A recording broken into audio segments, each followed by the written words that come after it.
Il est tout juste 19h heure d'Alger. Vous regardez Al24 News. Merci de nous rejoindre pour cette nouvelle édition de ce lundi 26 janvier 2026. Tout de suite les titres de l'actualité. Cessez-le-feu à Gaza, le bilan s'alourdit à 71 660 martyrs et 171 419 blessés.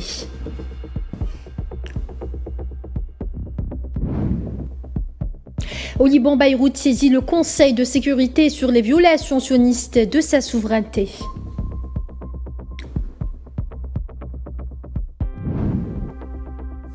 En Algérie, le président de la République, Abdelmadjid Tebboune, reçoit le secrétaire général adjoint des Nations Unies, secrétaire exécutif de la Commission économique pour l'Afrique.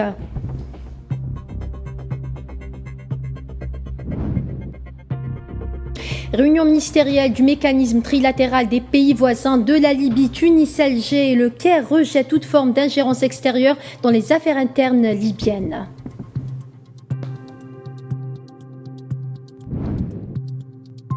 Guerre en Ukraine, Kiev annonce le bombardement d'une raffinerie de pétrole russe à Krasnodar.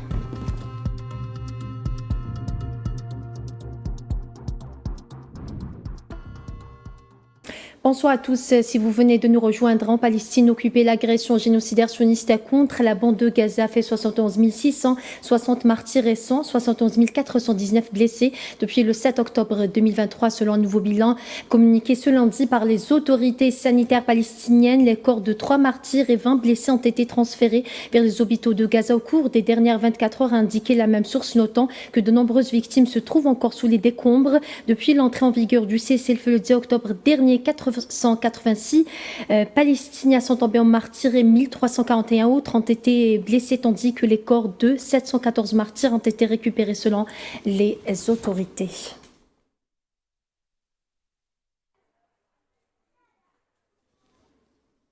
Un civil palestinien est tombé en martyr ce lundi sous les balles des forces de l'occupation sioniste au nord-est de la ville de Gaza. Selon l'agence de presse Wafa, des sources médicales citées par Wafa ont indiqué qu'un Palestinien est tombé en martyr après avoir reçu une balle dans la tête tirée par les forces sionistes dans le secteur de Zaka, dans le quartier de Toufah au nord-est de la ville de Gaza. Par ailleurs, une jeune fille palestinienne a été blessée par des tirs de l'armée d'occupation à l'ouest de Khan Younes dans le sud de la bande de Gaza.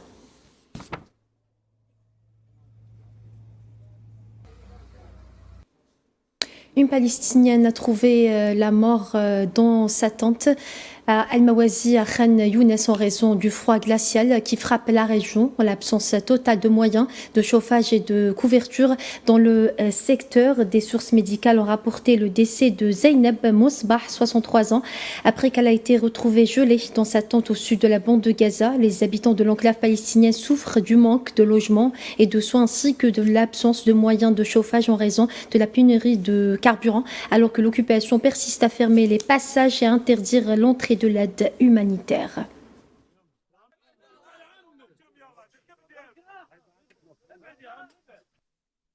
Le Comité national pour l'administration de Gaza, nouvellement formé dans le but d'administrer l'enclave de l'après-génocide, fait beaucoup parler de lui parmi les Palestiniens, qui espèrent que cet organe jouera un rôle clé dans la reconstruction de l'enclave dévastée par plus de 2 ans de génocide. Commentaire à Madame Zenzitouni. Une reconfiguration institutionnelle à marche forcée. Le Comité national pour l'administration de la bande de Gaza, créé le 16 janvier dernier, se prépare désormais à entrer dans l'enclave pour commencer son travail. Les Palestiniens de Gaza affirment que le comité offre une lueur d'espoir qui peut tracer les contours d'un avenir plus stable. Ce n'est pas la meilleure des solutions, mais c'est la seule qui reste au peuple palestinien. Il y a 2 aspects à considérer, l'aspect humanitaire et l'aspect politique. Le comité technocratique n'a rien à voir avec la question de l'autodétermination ou des droits politiques, qui est pourtant un enjeu crucial, car les Palestiniens pourraient se retrouver un jour réduits à une simple question humanitaire et de reconstruction. Nous souhaitons le consensus palestinien, quel qu'il soit, et nous souhaitons faire de ce comité un organe fondamental, car il est le seul qui nous représente en tant que peuple palestinien et qui partage la souffrance des habitants meurtris par la guerre. Nous en avons besoin, au moins dans un premier temps, pour prouver au monde que les Palestiniens sont capables de gérer leurs propres affaires, ouvrant ainsi la voie à la reconstruction, à la fin définitive de la guerre et au retrait de l'occupation. Malgré les énormes défis posés par le génocide sioniste qui a laissé plus de 2 millions de Palestiniens dans une situation désespérément précaire, les Palestiniens restent optimistes et comptent sur cet organe technocratique pour atténuer leurs souffrances et améliorer leurs conditions de vie dans un contexte d'une crise humanitaire sans précédent.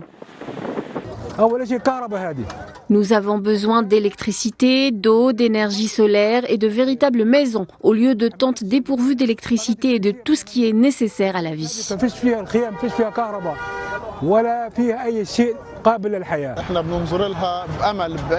Nous envisageons cela avec espoir, l'espoir de voir l'injustice disparaître et nos souffrances s'apaiser. Nous, Palestiniens, avons besoin d'aide humanitaire, de liberté de circulation, de reconstruction et du rétablissement de nos droits. Bref, nous avons besoin de tout. Alors que la formation de ce comité ouvre la voie au lancement de la deuxième phase de l'accord de cessez-le-feu entre le Hamas et l'entité sioniste, des sources palestiniennes ont rapporté que 3 Palestiniens ont été assassinés dimanche par des tirs des forces sionistes dans la bande de Gaza, tandis que 4 autres ont été blessés lors d'une attaque de drone. Au Liban, les forces d'occupation sionistes ont effectué lundi au moins 23 frappes aériennes sur plusieurs sites dans le sud du pays en violation du cessez-le-feu en vigueur, ont rapporté des médias locaux. La région montagneuse de Djabour et la vallée de Wadi Bourgouz ont été prises pour cible. Les frappes aériennes ont visé également la ville de Maïdoun, située dans le district de la Bekaa occidentale.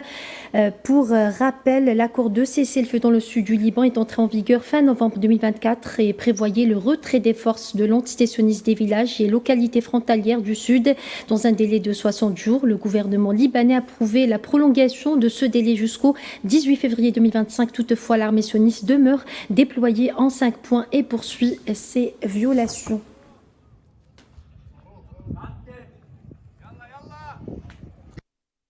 Ministère libanais des Affaires étrangères adressé par l'intermédiaire de la mission permanente du Liban auprès des Nations Unies à New York une lettre au Conseil de sécurité et au secrétaire général de l'ONU comprenant une plainte concernant la poursuite des violations sionistes de la souveraineté libanaise au cours des derniers mois, a rapporté lundi l'agence de presse libanaise. Le ministère a demandé que cette plainte soit publiée comme document officiel du Conseil de sécurité et de l'Assemblée générale et distribuée à l'ensemble des États membres des Nations Unies. Selon la même source, la plainte est accompagnée de 3 tableaux détaillés recensant les violations sionistes quotidiennes de la souveraineté libanaise durant les mois d'octobre, novembre et décembre 2025. Le nombre de violations s'élève respectivement à 542, 691 et 803, soit un total de 2036.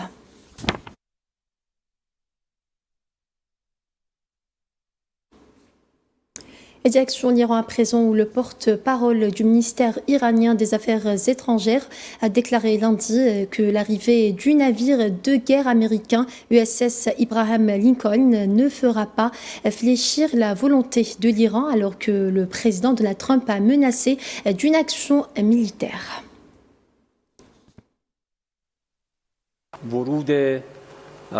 L'arrivée d'un certain navire de guerre n'ébranlera en rien la volonté ni la détermination de l'Iran à défendre son pays avec toute sa force. Nous avons la volonté et les moyens de défendre l'Iran, fort du soutien de notre peuple et de l'expérience acquise au cours des dernières décennies. Par conséquent, les forces armées de la République islamique d'Iran suivront attentivement chaque mouvement et chaque développement et œuvreront sans relâche au renforcement de leurs capacités afin de sauvegarder la souveraineté souveraineté, la dignité et la sécurité nationale de l'Iran. Je tiens également à souligner que l'envoi de forces dans notre région et les menaces proférées contreviennent à tous les principes et fondements du droit international. C'est pourquoi les pays voisins, les pays de la région et même les pays hors de la région qui attachent une réelle valeur à la paix et à la sécurité internationale et pas seulement en parole, doivent veiller à ce qu'aucune partie ne commette d'erreurs d'appréciation.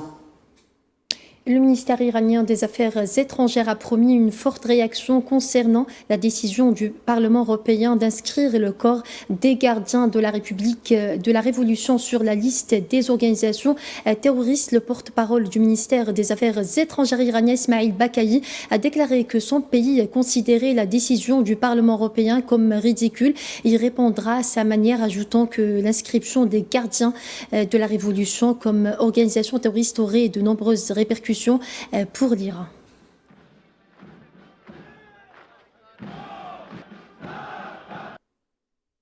En Algérie, le président de la République, Abdelmadjid Tebboune, a reçu lundi le secrétaire général adjoint des Nations Unies, secrétaire exécutif de la Commission économique pour l'Afrique. L'audience s'est déroulée en présence du directeur de cabinet de la présidence de la République, Boualem Boualem, du ministre des Finances, Abdelkrim Bousserd, ainsi que Ammar Abba, conseiller auprès du président de la République chargé des affaires diplomatiques.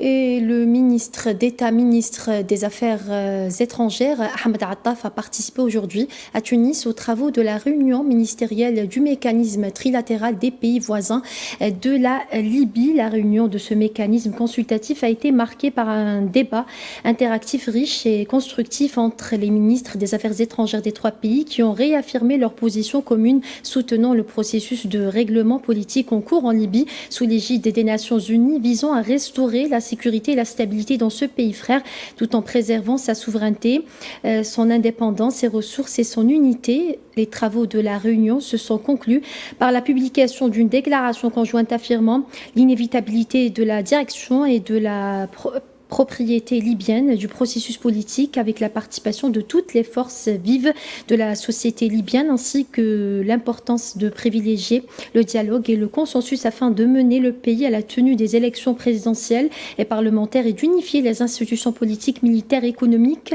en réponse aux aspirations du peuple libyen désireux de vivre dans la sécurité, la stabilité et la prospérité.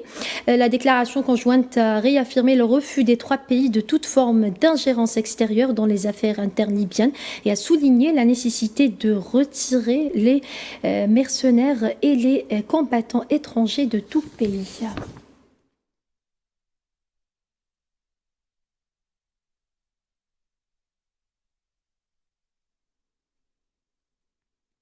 Le ministre d'État algérien, ministre des hydrocarbures et des mines, Mohamed Arkab, qui s'est entretenu ce lundi à Niamey avec le ministre nigérien du pétrole, Amadou Tini, sur les récentes activités du groupe Sonatrach au Niger et l'état d'avancement du projet gazoduc transsaharien. Selon le communiqué du ministère, Arkab a réitéré la disposition de l'Algérie, notamment via le groupe Sonatrach et à ses filiales, à reprendre les activités convenues précédemment relatives au projet de recherche et d'exploration de la société au niveau du champ pétrolier du bloc Kafra, selon la même source. Cette rencontre a également permis d'examiner l'état d'avancement du projet stratégique du gazoduc transsaharien et d'étudier ces différents aspects ainsi que de s'enquérir du degré de mise en œuvre des décisions prises lors des rencontres ayant regroupé les trois ministres chargés des hydrocarbures de l'Algérie, du Niger et du Nigeria, conclut le communiqué.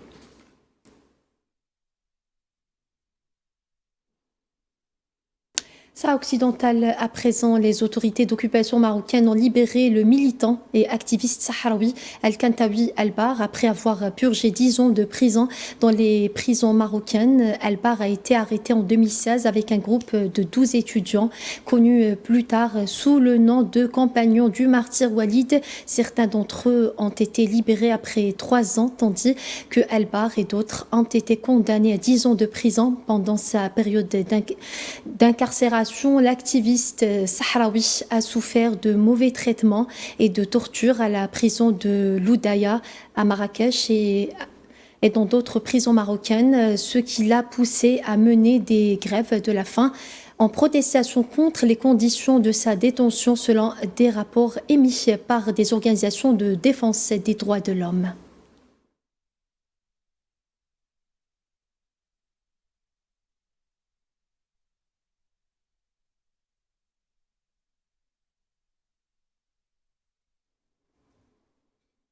La région de Catalogne, à l'est de l'Espagne, organise une série d'événements et de séminaires sur la paix et la non-violence à partir de mardi pour mettre en lumière la situation des droits de l'homme et politique du peuple sahraoui et son droit inaliénable à l'autodétermination. Les événements comprendront des sessions et des ateliers où la réalité du peuple sahraoui sous occupation marocaine et les défis auxquels il fait face pour obtenir sa liberté et retrouver sa souveraineté sur son territoire seront présentés. Ils mettront également l'accent sur l'importance de la solidarité de la communauté internationale avec le peuple sahraoui et sur la nécessité de faire pression pour mettre fin à l'occupation marocaine et permettre au peuple sahraoui d'exercer son droit à la liberté et à l'indépendance.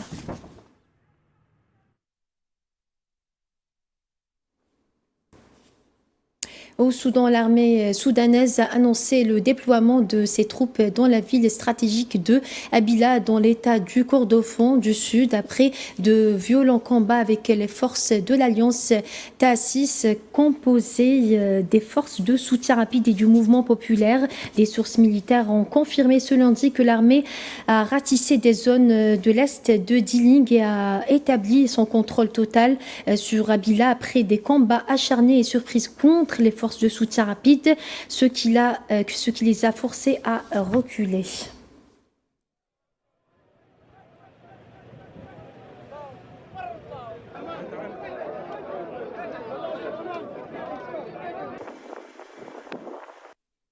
Le Fonds des Nations Unies pour l'enfance a souligné lundi que les enfants au Soudan ont besoin d'une paix et d'une stabilité durable alors que les vagues de déplacement se poursuivent en raison du conflit persistant dans plusieurs régions du pays et de la détérioration de la situation humanitaire. Dans une publication sur les réseaux sociaux, l'agence onusienne a indiqué, je cite, que depuis près de 3 ans, les enfants du Soudan ont souffert et continuent de souffrir d'une catastrophe humanitaire provoquée par le conflit, les déplacements, les maladies et la faim, que les enfants ont désormais besoin d'une paix et d'une stabilité durable. L'UNICEF a précisé que le pays a connu le déplacement interne de 9,5 millions de personnes dans 18 États, ce qui ont fait la plus grande crise de déplacement interne au monde.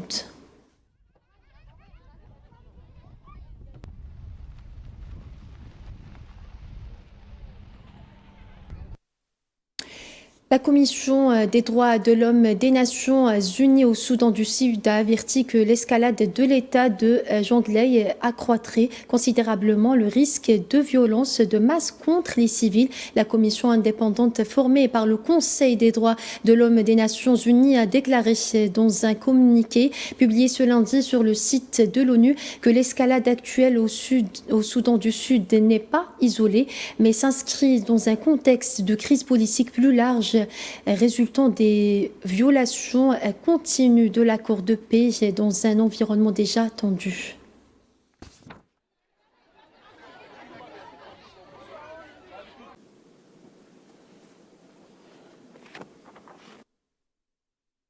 Direction l'Ukraine à présent, où l'armée ukrainienne a annoncé avoir frappé une raffinerie de pétrole russe dans la région de Krasnodar au sud-ouest de la Russie qui donne sur la mer Noire. Selon un communiqué des forces armées ukrainiennes ce lundi, une raffinerie de pétrole dans la région de Krasnodar a été ciblée par des drones provoquant des explosions et blessant des membres du personnel dans l'installation principale de traitement du pétrole, selon le communiqué.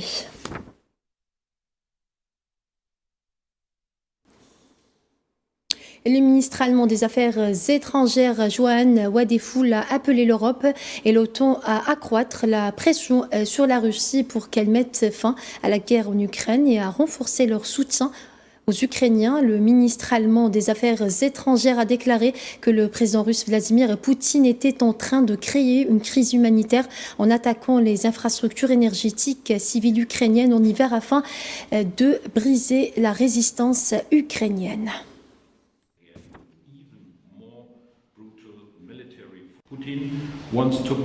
Poutine cherche à briser la résistance ukrainienne. C'est pourquoi il provoque une crise humanitaire en attaquant les infrastructures énergétiques civiles de l'Ukraine en plein hiver. L'Ukraine, quant à elle, a maintes fois démontré sa volonté de s'engager dans des négociations constructives. Mais cet engagement ukrainien et les efforts de paix des États-Unis et de l'Europe se heurtent systématiquement à une force militaire encore plus brutale de la part de la Russie. Il est fondamental que nous, Européens et alliés de l'OTAN, accentuons la pression sur la Russie afin de mettre fin au bain de sang en Ukraine, car il est de notre intérêt de parvenir à une paix durable et juste sans récompenser l'agresseur. Le commissaire européen à l'énergie et au logement, Dan Jørgensen, a annoncé que l'Union européenne avait envoyé un signal très clair à la Russie, lui demandant de cesser d'utiliser l'approvisionnement énergétique comme moyen de pression politique. La Grande-Bretagne, l'Allemagne et le Danemark et d'autres ministres des pays voisins de la mer du Nord ont signé un pacte sur l'énergie propre lors d'un sommet à Hambourg ce lundi. Cet accord intervient quelques jours après que le président américain Donald Trump a intensifié ses critiques à l'égard des énergie verte.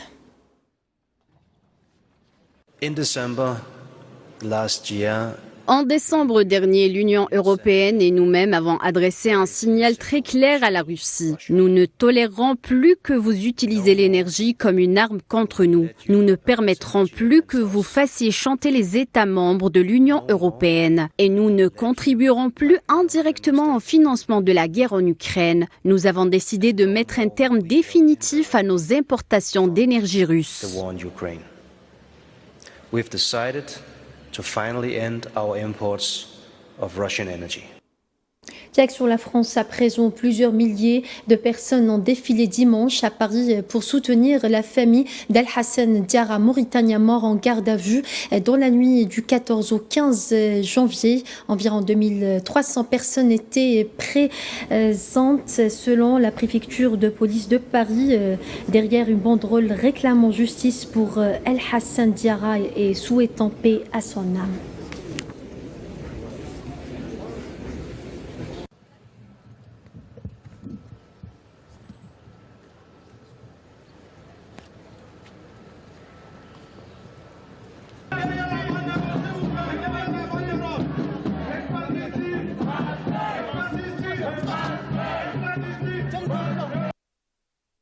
Un mot de culture avant de clôturer ce journal. La bataille d'Alger fête ses 60 ans, célébrant un film emblématique et symbolisant la longue amitié culturelle et cinématographique que algéro-italienne, le centre algérien de la cinématographie et l'entreprise Casbah Film Production, en collaboration avec l'Institut italien, ont célébré le 60e anniversaire de la sortie du film culte.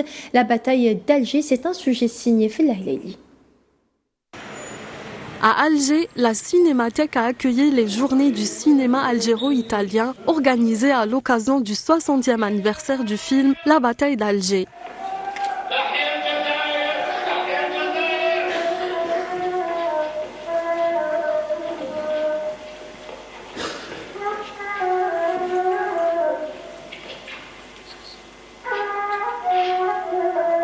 Réalisée en 1966 par Gio Pontecorvo, La bataille d'Alger, une œuvre fondatrice du cinéma politique et historique mondial et un symbole fort de la coopération cinématographique entre l'Algérie et l'Italie. Pendant 60 ans, on a dû le voir et le revoir et le revoir dans le monde entier. Et c'est une fierté aussi pour moi parce que c'est un vécu que mon père, il a écrit ses mémoires en prison et une fois sorti de prison, il a décidé de convertir en fait ses écrits en images. Organisé par la Cinémathèque d'Alger en collaboration avec Casbah Film et l'Institut culturel italien, l'événement a proposé projections, débats et rencontres autour du cinéma et de la mémoire. La bataille d'Alger, ces films, c'est les symboles de la collaboration entre l'Algérie et l'Italie, la collaboration au niveau de l'art et au niveau de la coproduction cinématographique.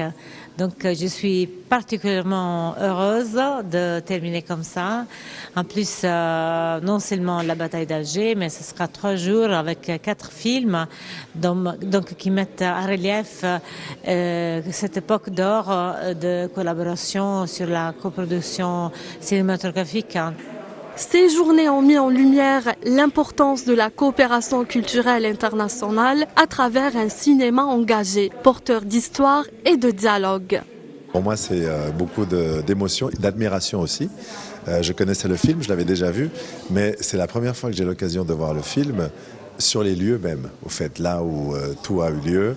Et donc, je suis venu en marchant vers ici le centre d'Alger. Donc, j'ai pris la rue Larbé Mehdi, qui apparaît dans le film. Nous sommes à côté du Milk Bar. C'est vraiment une émotion très forte parce que c'est vraiment ici que les faits ont eu lieu et que l'Algérie a gagné, s'est battue pour son indépendance. Au-delà de la célébration d'un film majeur, les journées du cinéma algéro-italien ont réaffirmé le rôle du cinéma comme vecteur de mémoire, de transmission et de coopération entre les peuples.